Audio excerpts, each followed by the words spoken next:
European union consultancy દ્વારા અમદાવાદ ખાતે study in France વિષય પર સેમિનારનું આયોજન કરવામાં આવ્યું. સમગ્ર ગુજરાતમાંથી 50મી વધારે લોકોએ ભાગ લીધો.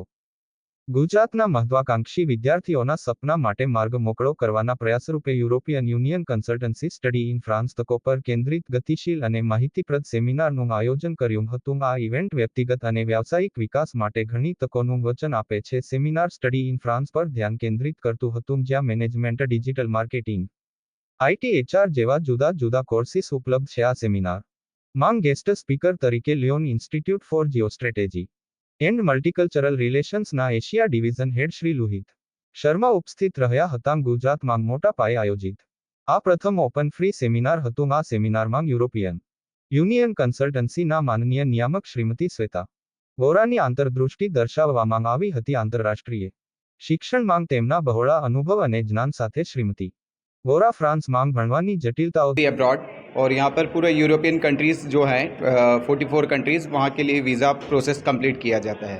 वीज़ा एंड कंसल्टेंसी के बारे में कुछ बताइए. ओके, बेसिकली आज हमारा ऑन द स्पॉट एडमिशन भी था और यूनिवर्सिटी रिप्रेजेंटेटिव आए थे जो LIGMR, MBWay और लिसप इंटरनेशनल है, यहाँ के यूनिवर्सिटीज़ के रिप्रेजेंटेटिव आए थे. और आज की डेट में जिन्होंने भी एप्लीकेशंस किए उनको 50% एप्लीकेशन फ़ी वेवर और वीज़ा के पूरा प्रोसेस के बारे में बताया जा रहा है कि जो मिथ है कि वीज़ा में क्या प्रोसेस में बच्चों को दिक्कत आती है, उसके लिए पूरे सॉल्यूशंस दिए गए हैं. आज के दिन में कितने लोगों ने रजिस्ट्रेशन करवाया? आज 150 प्लस रजिस्ट्रेशंस थे.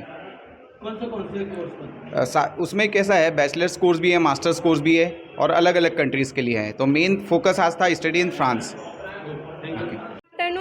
હું શ્વેતા વોરા EUC અબ્રોડમાંથી ડાયરેક્ટર ઓફ EUC.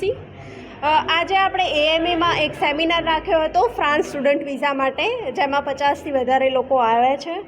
અને બીજું કે આજે આપણે LIGMR કોલેજમાંથી મિસ્ટર લુહિત શર્મા જે ફ્રાન્સ કોલેજમાંથી આવ્યા છે એમને પણ ઇન્વાઇટ કર્યા હતા. સ્ટુડન્ટના જે કંઈ પણ ડાઉટ હતા એ આજે આપણે ક્લિયર કર્યા છે અને સેમિનાર આપણો સક્સેસફુલ રહ્યો છે. Thank you.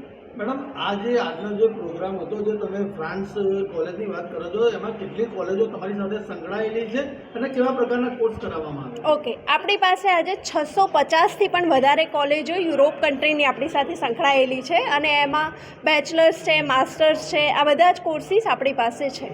તમારા તરફથી જે સ્ટુડન્ટને તમે એબ્રોડ મોકલી રહ્યા છો એ લોકોને તમારા તરફથી શું સવલત આપવામાં આવે છે? ઓકે, આપણા તરફથી એમને ફંડિંગ આસિસ્ટન્ટ આપવામાં આવે છે, જોબ આસિસ્ટન્ટ આપવામાં આવે છે, એમના ઇન્ટરવ્યૂની પ્રિપેરેશન કરાવવામાં આવે છે અને એમને ઇનકેસ જો સેમિનારમાં જો એ લોકો એડમિશન કરે છે તો એ લોકોને એપ્લિકેશન ફીસ જે હોય છે એમાં પણ 50% ઓફ આપવામાં આવે છે. અત્યાર સુધી કેટલા સ્ટુડન્ટોને આપણે મોકલેલા? અત્યાર સુધી આપણે 550થી પણ વધારે સ્ટુડન્ટ યુરોપમાં મોકલી ગયા છીએ. Okay, thank you.